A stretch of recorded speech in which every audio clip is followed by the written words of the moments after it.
This is a toddler math work, and so it is cards. They're nice, sturdy cardboard type cards that have pictures on them where the child is going to be able to count them.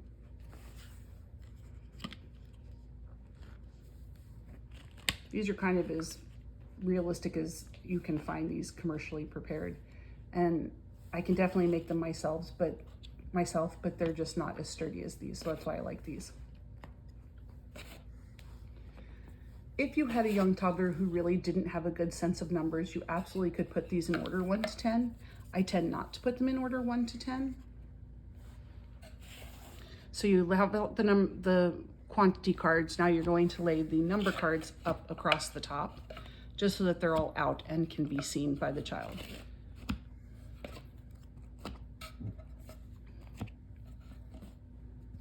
Again, if you wanted to put them in order, you could.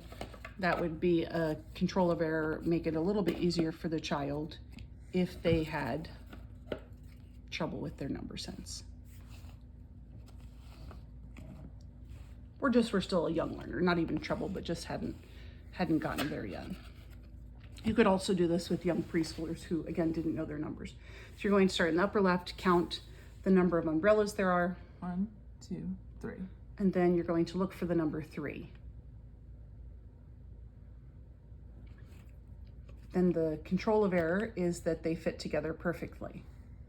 They'll count the next one. 1, 2, 3, 4, 5, 6, 7. So if they pick a number other than 7, they will see that it doesn't fit. And they may do that. Toddlers will do that. And then when you come to help them with it or kind of to look over their work with them, you can just say, oh, this doesn't look like it fits together. 1, 2, 3, 4, 5, 6, 7, 8. And some children will skip a number, you know, like for 8, if they can't count all the way to 10, they frequently will skip 6 or 7. And so they might say 1, 2, 3, 4, 5, 6, 8, 9. So their numbers will be off. 1, 2, 3, 4, 5, 6, 7, 8, 9, 10. So that was 10. And did you see on that one how the counting wasn't left to right? And so that's where a child can easily get mixed up, which is why, when at all possible, we really do show them to count from left to right in a very sequential way so that they wouldn't accidentally miss one of the paintbrushes. 1, 2, 3, 4, 5.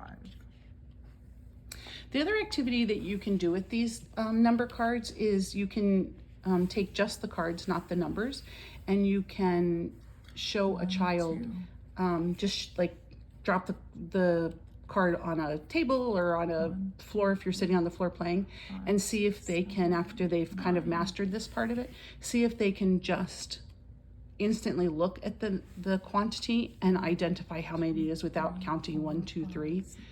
So if you just showed them this card, could they just immediately say that's 3?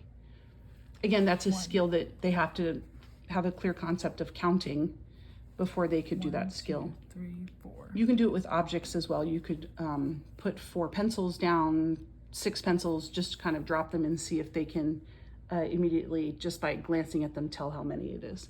So this is a variation on cards and counters, which is a Montessori material, but this one again has more of a control of error because the puzzle pieces fit together exactly.